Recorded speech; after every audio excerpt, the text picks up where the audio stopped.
এই মেয়ের তো আজ দিন শুরু হওয়ার আগেই দিন শেষ হয়ে গেছে। সো হাই এভরিওয়ান, সুপ্রভাত সবাইকে। বাড়ির ছোট মেয়ের ছোট্ট মিনি ব্লগে ওয়েলকাম। প্রত্যেকদিন রাতে প্যাঁচার মতো 2:45 অবধি জেগে আবার সকাল 7টায় উঠে ব্লগ শুট করতে গিয়ে এর মেয়ের তো অবস্থা টাইট। তাই চোখে ঘুম নিয়ে সকালবেলা একটা রেকর্ডিং কমপ্লিট করে পোস্ট করে একটা ঝপ করে ফেললাম ব্লিঙ্কি। শরীরের অবস্থা ও তো পুছোই মাথায় পিয়ানো বাজছে না তবলা আমি নিজেই বুঝতে পারছি। ঘুম তো রাতে কমপ্লিট হয়নি, তাই ন্যাপ না নিয়ে আর থাকতে পারলাম না। এখানে ন্যাপের বদলে 3 ঘন্টা টানা ঘুমিয়ে ওঠা মাত্রই বসে পড়লাম কেকের কাজে। আজ আমার 2টো কেকের অর্ডার ছিল, আর যেহেতু বেকারির জন্যও আমি ভিডিও শুট করি তাই কেকের শুট গুলো ঝপঝপ নিয়ে ফেলেছিলাম। ঘুমটা যেমন দিনে 2বার ঘুমিয়ে আজকে শেষ করেছি, সেরকমই খাবারটাও 2বার খেয়ে শেষ করেছি। 1 প্লেট একটা মোমো শেষ করার পর যেই মাত্র শুনেছি দিদি বানিয়েছে বাড়িতে, মেতে গিলাম। ব্যাস আর কি, বসে পড়লাম খেতে আরেকবার।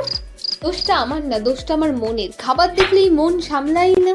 তারপর বিকালে শুটের কাজ কমপ্লিট করে আমার এত হেডেক হচ্ছিল, একটা অয়েল মাসাজ নিলাম। তো আজকের জন্য এইটুখানি, দেখা হচ্ছে নেক্সট সিরিজে। হুশ।